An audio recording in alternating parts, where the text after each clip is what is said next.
দেগঙ্গা সদস্যতা অভিযানে মিঠুন চক্রবর্তী কেন্দ্রীয় নেতৃত্বের দেওয়া সদস্যতার টার্গেট পূরণ করতে দেগঙ্গা বিধানসভার কলসুর গ্রাম পঞ্চায়েত এলাকায় সদস্যতা অভিযানে বিজেপি নেতা তথা অভিনেতা মিঠুন চক্রবর্তী।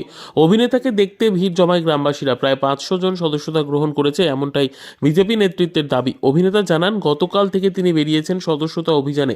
মানুষের মধ্যে উৎসাহ রয়েছে, এটাই চাই। কেন্দ্রীয় নেতৃত্বের দেওয়া টার্গেট আগামীতে পূরণ হবে। সবসময় টার্গেট একটু বেশি দেওয়া হয়। বাংলাদেশিদের কাছ থেকে ভারতীয় পাসপোর্ট চক্র উদ্ধার হচ্ছে, এর দায় সরকারের। জাল আধার পাসপোর্ট উদ্ধার, এটা আমি অনেক আগেই বলেছি যেটা হচ্ছে আমাদের দেশের জন্য ভালো নয়। আমাদের বাংলাদেশ থেকে শিখতে হবে, একসাথে লড়তে হবে। যদি না লড়ি তাহলে পশ্চিমবঙ্গের ভবিষ্যৎ অন্ধকার, তা আমি গ্যারান্টি দিয়ে বলতে পারি। তার জন্য কে দায়ী? আমি না প্রশাসন না আপনি? সেটা তো দেখতে হবে। যদি ভুয়ো করতে হয় তাহলে ভুয়ো হচ্ছে করতে। জাল আধার কার্ড, জাল পাসপোর্টে সে গেছে চক্র চলছে একটা। ওই জোরে বলুন। জাল আধার কার্ড, জাল পাসপোর্টে একটা চক্র ছেয়ে গেছে। বাংলাদেশ থেকে অনুপ্রদেশ একের পর এক বেড়ে চলেছে, কি বলবেন?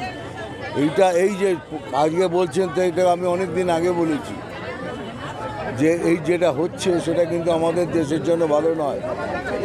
আমাদের বাংলাদেশ থেকে শিখতে হবে, আমাদের একসাথে হয়ে লড়তে হবে।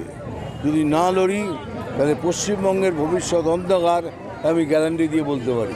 রাজ্যের পুর নগরের মন্ত্রী ফিরহাদ হাকিম বলছেন বর্ডার সিকিউরিটিদের ঘাড়েই দোষ চাপাচ্ছেন যে অনুপ্রবেশের ক্ষেত্রে তাদের ভূমিকাটা বেশি।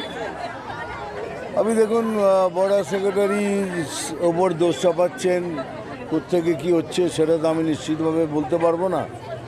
তবে রাজনীতিবিদরা এরমভাবেই কথা বলে, তাই উনি বলছেন।